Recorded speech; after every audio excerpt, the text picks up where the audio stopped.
ओम श्री गुरुवे नमः।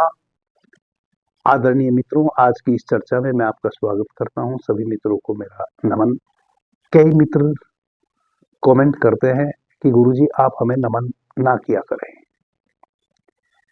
आदरणीय मित्रों, जब तक आप अपने को निम्न समझते रहेंगे तब तक आप अपने से अनभिज्ञ ही रहेंगे। यदि आपने अपने स्वयं की शक्तियों को जानना है, स्वयं की शक्तियों में प्रवेश करना है, तो सर्वप्रथम तो यही शर्त है कि आप अपने को निम्न मानना बंद कर दीजिए। आप उतने ही महत्वपूर्ण हैं इस जगत में जितना महत्वपूर्ण कोई भी हो सकता है। परमपिता परमात्मा ने सभी को बनाया है, सबके ऊपर परमात्मा के हस्ताक्षर है, मोहर है। मैं आपसे अलग नहीं हूं, आप मेरे से अलग नहीं हैं।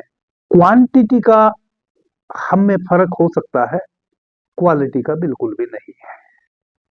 कोई थोड़ा किसी क्षेत्र में अधिक ज्ञानी हो सकता है, कोई थोड़ा किसी क्षेत्र में अज्ञानी हो सकता है।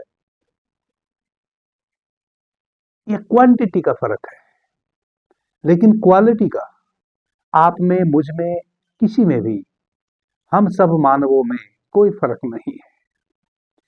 परमात्मा ने बाकी कोई भी फर्क हमें किया ही नहीं है। हम सब एक ही रेस में दौड़ने वाले घोड़े हैं।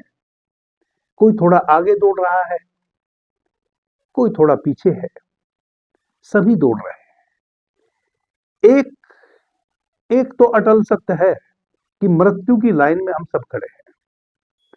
बाकी कुछ सत्य हो या ना हो, एक तो सत्य है, वह आप भी जानते हैं, मैं भी जानता हूं, और कोई कितना भी अज्ञानी हो, सब जानते हैं कि आज नहीं कल हमें इस जगत को छोड़कर जाना है। यहां कम से कम कोई अज्ञानता किसी के भी पास नहीं है। हम सबको पता है, हम लाइन में खड़े, हम सबको इस जगत को छोड़ के जाना है। इसमें भी क्वांटिटी का फर्क आ जाता है। क्वांटिटी क्या है? क्वांटिटी यह है कि किन्हीं को यह भी पता है कि यह शरीर मरेगा, मैं नहीं मरूंगा। आज मां श्रेष्ठा ने कुछ प्रश्नों की मुझे लिस्ट भेजी है, बहुत लंबी है। मां श्रेष्ठा का पहला प्रश्न है कि गुरुदेव, इतने सारे भगवान हैं, हम किस किस की पूजा करें? दूसरा मां श्रेष्ठा प्रश्न करती हैं, किसी के भी मन को हम कैसे पढ़ रहे हैं, यानी कि किसी के मन में क्या चल रहा है हम कैसे जान रहे हैं। तीसरा प्रश्न मां श्रेष्ठा करती है, ध्यान लगाने की सही विधि क्या है? और चौथा मां श्रेष्ठा प्रश्न करती है, हम ध्यान क्यों करें, क्यों किसी को ध्यान करना चाहिए? बहुत ही महत्वपूर्ण प्रश्न है चारों। पहला प्रश्न है कि इतने सारे भगवान हैं, हम किसकी पूजा करें, किसकी प्रार्थना करें?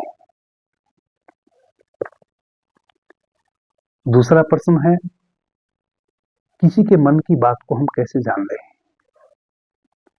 तीसरा प्रश्न है, सहज रूप से ध्यान हमारे जीवन में कैसे घटे? और चौथा प्रश्न है, हम ध्यान क्यों करें, किसी भी मनुष्य को ध्यान क्यों करना चाहिए? तो सबसे पहले तो मैं चौथे प्रश्न का ही आंसर देना अनिवार्य समझूंगा। ध्यान हम क्यों करें? आदरणीय मित्रों, ध्यान मनुष्य को एक सूक्ष्म दृष्टि देता है। ध्यान का मतलब हमने समझ लिया है कि केवल परमात्मा को पाना, केवल परमात्मा को पाने के लिए, अपनी आत्मा में प्रवेश करने के लिए, इस ब्रह्म को जानने के लिए ध्यान करना पड़ता है। और इसी कारण से यह प्रश्न खड़ा होता है कि हम ध्यान क्यों करें। आदरणीय मित्रों, ध्यान एक ऐसी कुंजी है, एक ऐसी चाबी है, एक ऐसी ताली है जिसके माध्यम से आप कितने भी जंग ताले को खोल सकते हैं। यानी कि आपके जीवन में ऐसी कोई भी परिस्थिति या स्थिति नहीं है, कोई ऐसी समस्या नहीं है जिस समस्या का निदान आप ध्यान रूपी इस चाबी से ना कर सकते हो। ध्यान का मतलब है किसी भी चीज को सूक्ष्म दृष्टि से देखना। जब आप ध्यान करते हैं, ध्यान का मतलब है अपनी समस्त ऊर्जा को, सारी इंद्रियों को भीतर समेटकर आप भली भांति जानते हैं अपने सांसारिक क्रियाकलापों में जितने भी हमारे भौतिक क्रियाकलाप है, जिन चीजों पर भी हम अपने ध्यान को लगा देते हैं, उन चीजों की गुणवत्ता बढ़ जाती है। इससे आप भली भांति परिचित है। जहां भी आपका ध्यान गड़बड़ हो जाता है, वहीं आपको हानि हो जाती है, चाहे वह कोई भी आपका जीवन का क्रियाकलाप हो। एक किसान हल चला रहा है, थोड़ा सा भी उसका ध्यान बेध्यान हो जाए तो हल की जो खुरपी होती है वह बैलों के पैरों में लग जाती है, बैल लंगड़े हो जाते हैं।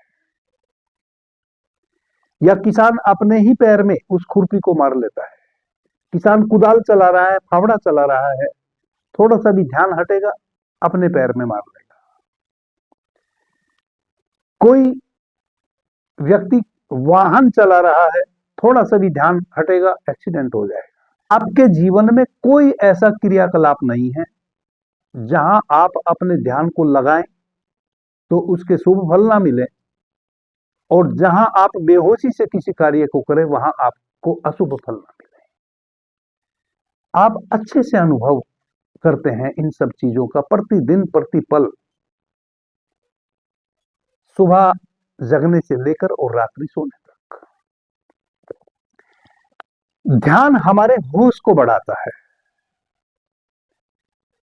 क्या करता है ध्यान? ध्यान हमारे होश को बढ़ाता है। वह जो हमारा होश है, वह जो हमारी किसी भी कार्य को करने के पीछे जागरूकता है, उसको ध्यान बढ़ा देता है।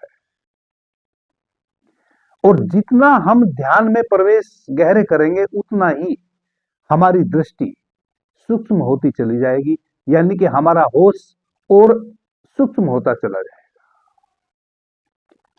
एक समय ऐसा आ जाता है ध्यान की अवस्था में, जब आपकी दृष्टि इतनी सूक्ष्म हो जाती है कि आप दीवार के उस तरफ का भी देखना शुरू कर देते हैं।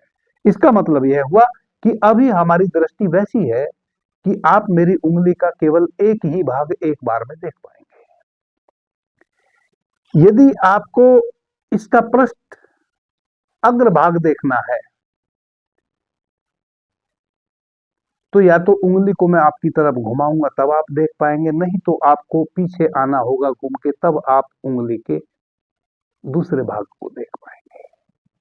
अभी हमारी दृष्टि इतनी उथली उथली है कि हम एक बार में किन्हीं भी चीजों को केवल आधा देख पाते हैं।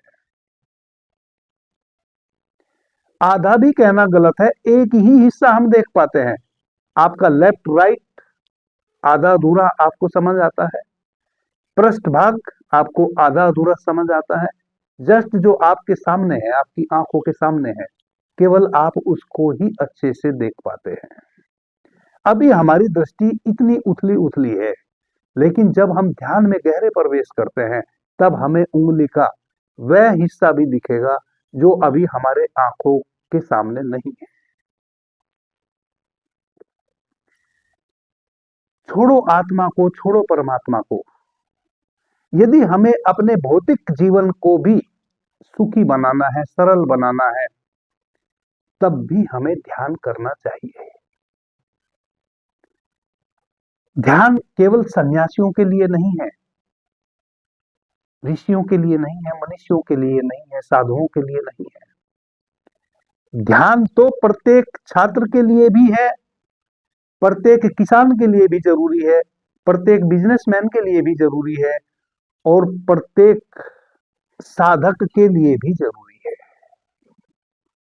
ध्यान सबके लिए जरूरी है, क्योंकि ध्यान देता है आपको सूक्ष्म दृष्टि। ध्यान आपको उन अतल गहराइयों में लेके जाता है जहां बिना ध्यान के आप नहीं जा सकते। और जैसा कि मैंने इस चर्चा के शुरू में कहा,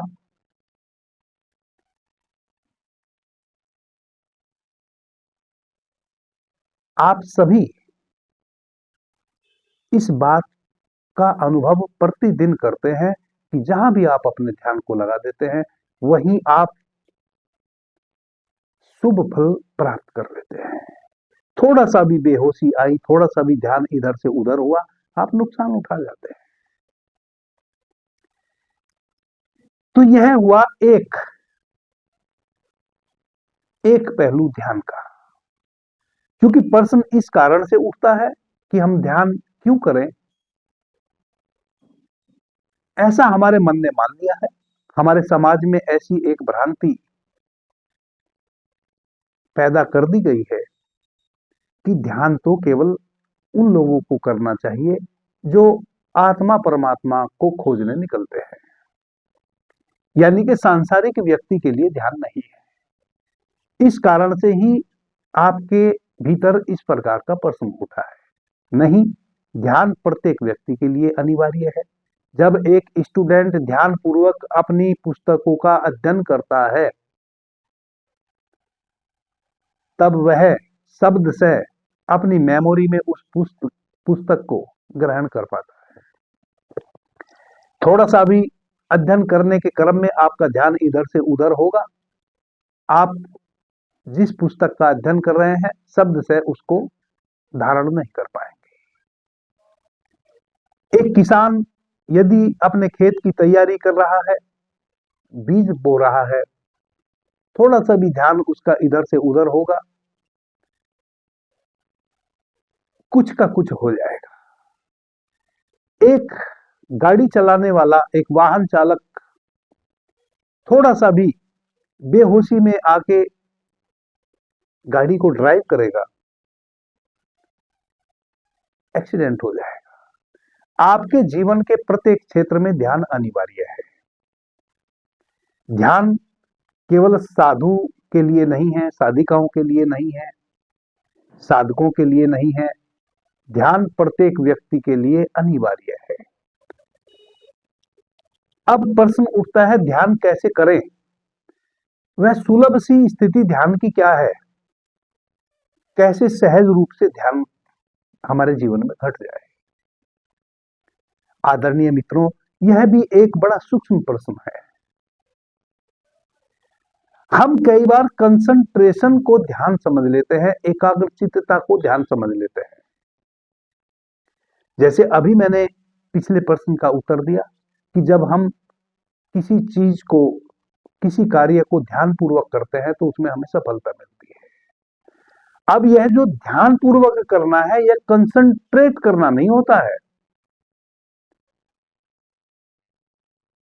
एक चालक यदि किसी गाड़ी को चला रहा है तो उसको कंसंट्रेट नहीं करना है, स्वयं को कंसंट्रेट करेगा तो भी उसका एक्सीडेंट हो जाएगा। क्योंकि कंसंट्रेट तो आप एक ही स्थान पे कर पाएंगे ना। एक चालक को चारों तरफ होश से भरना होता है, अपने पीछे भी उसको होश से भरना होता है, अपने राइट और लेफ्ट भी होश से भरना होता है और अपने सामने भी होश से भरना होता है। अब यदि आप कंसंट्रेशन को ध्यान समझ लिया है तो कंसंट्रेशन तो केवल आप जब वाहन को चला रहे हैं, सामने रोड पे आप एकाग्रचित हो गए हैं, ना आपको अब लेफ्ट का पता है, ना राइट का पता है, ना बैक का पता है, तब भी आपका एक्सीडेंट 100% हो जाएगा। कंसंट्रेशन ध्यान नहीं है, एकाग्रचित्तता ध्यान नहीं है। ध्यान क्या है?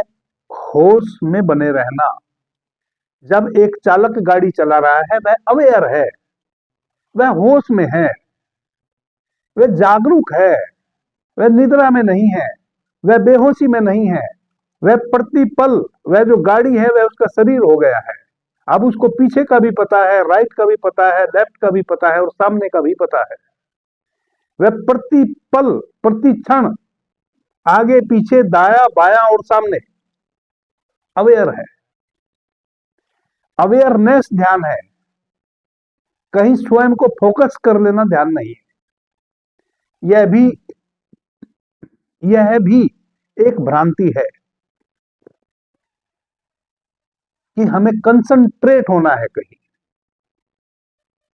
वह तो त्राटक हो गया, उसके भी लाभ है, तराटक के भी अपने लाभ है, लेकिन वह ध्यान नहीं है। तराटक करने से आपको दूसरे प्रकार के लाभ मिलते हैं। जब आप एकाग्रचित होते हैं, कंसंट्रेट होते हैं, तब आपको दूसरे लाभ मिलते हैं, लेकिन वह ध्यान नहीं है।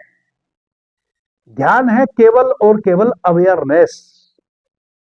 तो आप ध्यान कैसे करें?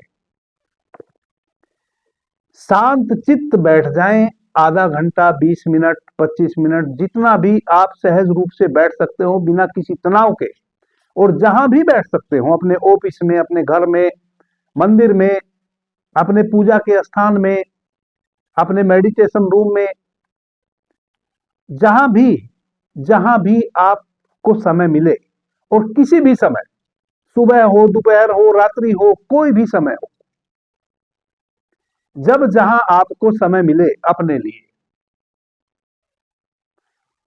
जब आपको ऐसा लगे कि मैं बैठ सकता हूं, अब मुझे और कोई कार्य नहीं है, मैं फुर्सत में हूं, तो ताश खेलने के बजाय, मोबाइल में एक एक मिनट की रील देखने के बजाय, शांत चित्त बैठ जाए, जहां भी है, अपने ऑफिस में है, चाहे जहां है आप, और किसी भी आसन में बैठ जाए। ध्यान के लिए कोई आसन नहीं है। आसन तो ध्यान से फिर हमें आगे कहां पहुंचना है, उसके लिए फिर अलग अलग प्रकार की विधियां हैं ध्यान की। लेकिन यदि केवल और केवल आपको ध्यान को साधना है, अवेयर होना है, तो आप शांत चित्त केवल बैठ जाएं, आपकी बस रीढ़ सीधी हो, अपनी रीढ़ को बिल्कुल सीधा करने, स्ट्रेट बैठ जाए, पालथी मारने किसी भी आसन में बैठ जाएं, जो भी आसन आपको आता हो। यदि आप अपने ऑफिस में हैं, कुर्सी पे बैठे हैं, तो कोई बात नहीं, आप कुर्सी पे बैठ जाएं। बस ये जो पीछे कुर्सी पे टेक लगा रखी है, इस टेक को हटा ले, सीधे बैठ जाए। अपने हाथों को अपनी गोद में रख लें। सबसे आसान सुलभ तरीका है, हमेशा जब भी आप ध्यान में बैठें, आप भैरव मुद्रा में बैठ जाएं। भैरव मुद्रा क्या है? आपके बाएं हाथ के ऊपर दाहिने हाथ को ऐसे रख लेना, ऐसे। इससे क्या है कि आपकी उंगलियों के माध्यम से जो बाहर ऊर्जा बह रही है, वह अब बाहर नहीं बहेगी, आपके शरीर में ही ऊर्जा का वर्तुल बनना शुरू हो जाएगा, दाया से बाया और बाया से दाया।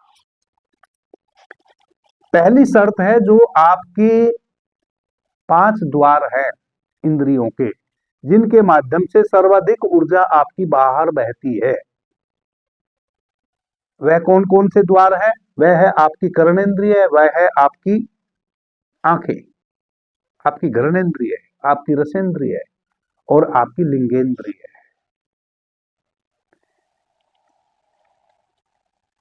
यह जो आपके 5 द्वार है, ऊर्जा का बाहर व्यय होता है जिनसे।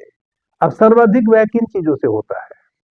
सर्वाधिक व्यय होता है आपकी आंखों से और आपके हाथों और पैरों की उंगलियों के इन पोरों से सर्वाधिक ऊर्जा बाहर बहती है। तो सर्वप्रथम आप बाहर बहती हुई ऊर्जा को रोकें, आंख बंद कर लें। कान जो बाहर सुन रहे हैं ध्वनियों को, उनसे अब आप भीतर सुनना शुरू करें। तो कान बाहर सुनना बंद कर देंगे। ऐसा नहीं कि बंद कर देंगे, ध्वनियां तो आएंगी, लेकिन अब आपने कानों से बाहर की ध्वनियों को स्वयं एसोसिएट करना बंद कर दिया है, केवल इतना ही किया है। तो आंखों को बंद कर ले, कानों से जो भी सुनाई दे रहा है उससे स्वयं को जोड़े ना, उससे एसोसिएट ना करे स्वयं को। कोई भी ध्वनि कानों में आ रही है उससे जोड़े ना, ध्वनि आ रही है, कान सुन रहे हैं और ना जाने वो कहां खो रही है, आपको कोई लेना देना उससे नहीं है।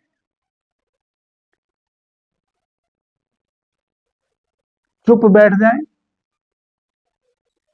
हाथों की उंगलियों से जो ऊर्जा बाहर बहती है वह भी बहनी बंद हो जाएगी बाहर। आप भैरव मुद्रा बना लेंगे। किसी भी आसन में इस कारण से बैठा जाता है कि जब आप घुटने ऐसे मुड़ जाते हैं आपके, तो आपके पैरों की उंगलियों से जो ऊर्जा बाहर बह रही होती है वह भी बाहर बहनी बंद हो जाती है, वह भी एक वर्तुल बन जाता है जब आप अपने पैरों को ऐसे रख लेते हैं। तो सारी जो ऊर्जा का बाहर बहाव था उसको आपने भीतर मोड़ दिया। जैसे एक कछुए ने अपने खतरा भापा बाहर और भीतर स्वयं को सकोड़ लिया, वैसे आपने भी आपकी समस्त इंद्रियों को भीतर सिकोड़ लिया। कुछ भी और नहीं करना है। शांत आप बैठ गए, रीढ़ आपकी सीधी है, आंख आपकी बंद हो गई, कान आपके जो भी सुन रहे हैं उससे आप अपने को जोड़ नहीं रहे हैं। शांत आपके हाथ है, शांत शीत आप बिल्कुल बैठ गए हैं, मुंह आपका बंद हो गया है, केवल नासिका से आप बाहर से श्वास ले रहे हैं। कहीं भी आपको कंसंट्रेट करने की अनिवार्यता नहीं है। सबसे बड़ी भूल यही होती है कि जैसे ही ध्यान करने की बात आती है तो जो ध्यान करने वाले मित्र हैं उनको लगता है कि अब हमें भीतर कुछ देखना पड़ेगा। बाहर से आंखें बंद कर ली तो भीतर लगाओ आंखों को। भीतर कहां लगाएंगे? लोग आज्ञा चक्र पे यहां अपनी आंखों को लगाते हैं, ऐसे ध्यान करते हैं, यही गलती कर देते हैं। ये आपने कंसंट्रेशन करना शुरू कर दिया। आपको कहीं भी अपने ध्यान को लगाना नहीं है, अपनी आंखों को लगाना नहीं है, आप तो जस्ट बैठ गए हैं। वहां होना तो है, करना कुछ भी नहीं है। आप ध्यान में हो सकते हैं, ध्यान आप कभी भी कर नहीं सकते हैं। जब तक आप ध्यान करने की सोच रहे हैं आपके जीवन में ध्यान कभी नहीं घटेगा, चाहे आप किसी भी विधि को अपना ले। आपको ध्यान करना नहीं है, आपको ध्यान में होना है। होने में और करने में बहुत फर्क है। होने के लिए कुछ भी नहीं करना होता, बस आप शांत बैठे हैं। करने के लिए आपको बहुत कुछ करना होता है, भीतर कुछ देखना होता है, भीतर कुछ सुनना होता है कि भीतर चांद है, सितारे हैं, वो सब है। लेकिन वह आप मान्यता के रूप में जो लेके भीतर जा रहे हैं, आप उनको देखने की कोशिश करेंगे, वह सब है। हजारों सूर्यों का प्रकाश भीतर उमगता है, उमग रहा है प्रतिपल, लेकिन उसको मानसिक रूप से समझ के आपको भीतर देखने की, उस प्रकाश में डूबने की जरूरत नहीं है। आपको जस्ट शांत बैठने की जरूरत है। जैसे जैसे आप शांत बैठना सीख जाएंगे, जैसे जैसे आप अक्रिय होते चले जाएंगे, जो थोड़ी बहुत क्रियाशीलता है वह भी समाप्त होती चली जाएगी, क्योंकि एक दिन में तो आप अक्रियाशील होंगे नहीं। कहीं ना कहीं आपका कंसंट्रेशन रहेगा शुरू शुरू में। कभी आप कान के माध्यम से कोई ध्वनि आ रही है, कोई गीत बाहर से सुनाई दे रहा है, उसमें खो जाएंगे। कोई किसी को गाली दे रहा है, उसमें आप खो जाएंगे। कहीं से नाहक शोर शराबा आ रहा है, उससे अपने आप को एसोसिएट कर लेंगे। कुछ दिन तो आप सक्रिय रहेंगे। जैसे जैसे इस सक्रियता को आप निष्क्रियता में बदल देंगे, तैसे तैसे आपके जीवन में गहन ध्यान स्वाभाविक रूप से उतरना शुरू हो जाएगा। और जैसे जैसे आप ये शर्तें पूरी करते चले जाएंगे कि आप अक्रियाशील हो रहे हैं, वैसे वैसे आपके जीवन में वह सब अनुभव होने शुरू हो जाएंगे जो कभी भी आपने किसी शास्त्र में या किसी गुरु से सुने हैं। फिर वहां हजारों सूर्यों का प्रकाश भी आपके भीतर उमग रहा है, फिर वहां ओमकार नाद भी उमग रहा है। यह पूरा ब्रह्मांड का दर्शन फिर आपको अपने भीतर, अपने घट में ही होगा। तो ध्यान की सबसे सुलभ जो प्रक्रिया है वह क्या है? वह है शांत बैठ जाना। किसी भी कारण से आपको जितना भी स्वयं का सहयोग करना है वो शांत बैठने के लिए करना है, बाकी आपको और कुछ भी नहीं करना है। सब करने को छोड़ देना है, ना कहीं भीतर देखने की कोशिश करनी है। जस्ट आपने आंख बंद कर ली और आप बैठे हैं। आप तो बिल्कुल न्यूट्रल हुए बैठे हैं। अब उस न्यूट्रल अवस्था में होगा, बहुत कुछ होगा, जरूर होगा, निश्चित होगा। आदरणीय मित्रों, जब आप सामने की तरफ चल रहे होते हैं, एकदम आप विपरीत दिशा में, यानी कि एकदम बैक नहीं चल सकते। जब आप सीधे जा रहे हैं और फिर आपको वापस उल्टे आना हो, तो आपको कुछ क्षण के लिए रुकना होगा और रुक के फिर पीछे घूमना होगा। आप एकदम सीधे दौड़ते दौड़ते पीछे नहीं दौड़ सकते। आप गाड़ी को आगे चला रहे हैं, एकदम से आप अपनी गाड़ी को बैक नहीं चला सकते। उसके लिए आपको अपनी गाड़ी को रोकना होगा, यानी कि आपको न्यूट्रल करना होगा गाड़ी को। यह जो ध्यान में कुछ भी नहीं करना है, इसका मतलब है कि स्वयं को न्यूट्रल करना है। जब आपकी गाड़ी ना आगे जा रही है ना पीछे जा रही है, बिल्कुल न्यूट्रल कर देना है। एकदम गाड़ी में ब्रेक ले लेने हैं और किसी भी गियर में अब गाड़ी नहीं है। अब ना गाड़ी आगे चलने के लिए गियर में डली हुई है और ना पीछे जाने के लिए गियर में डली हुई है। कोई गियर अब गाड़ी में कार्य नहीं कर रहा है। गाड़ी बिल्कुल न्यूट्रल है। अब उस न्यूट्रल अवस्था में गाड़ी चलेगी। इसी को कहते हैं अस्तित्व की कृपा बरसना। यहां से अस्तित्व अब आपको लेके चलेगा उस तरफ, जा उस लोक में जिसका अभी तक आपको सौपन भी नहीं था। बस आपको न्यूट्रल हो जाना है, आपको सहज हो जाना है, आपको अक्रियाशील हो जाना है। आदरणीय मित्रों, जितनी भी ध्यान की विधियां हैं, वह सब कैसे आप अक्रियाशील हो, उसका इंतजाम है। बाकी ध्यान तो आप किसी भी उल्टी सीधी व्यवस्था से, प्रक्रिया से गुजरे, अंत में ध्यान तभी घटेगा जब आप अक्रियाशील हो जाएंगे, जब आप बिल्कुल शांत मौन चित्त हो जाएंगे। चाहे आप हठ योग की प्रक्रिया से गुजरे, सहज योग की प्रक्रिया से गुजरे, ध्यान योग की प्रक्रिया से गुजरे, आप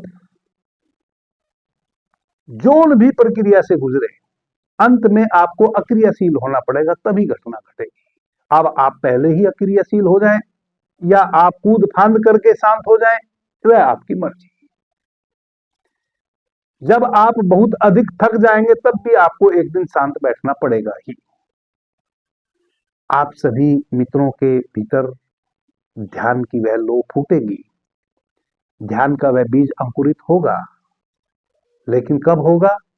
जब भीतर गहन अंधकार होगा, प्रकाश की थोड़ी भी कल्पना नहीं होगी, किसी भी प्रकार का मानसिक खाद और बीज आपने ना दिया होगा, कोई कल्पना वहां आप ना कर रहे होंगे, बिल्कुल निष्क्रिय हो गए होंगे, निश्चित रूप से आपके भीतर जो बीज रूप में आप हैं, उसमें अंकुरण होगा।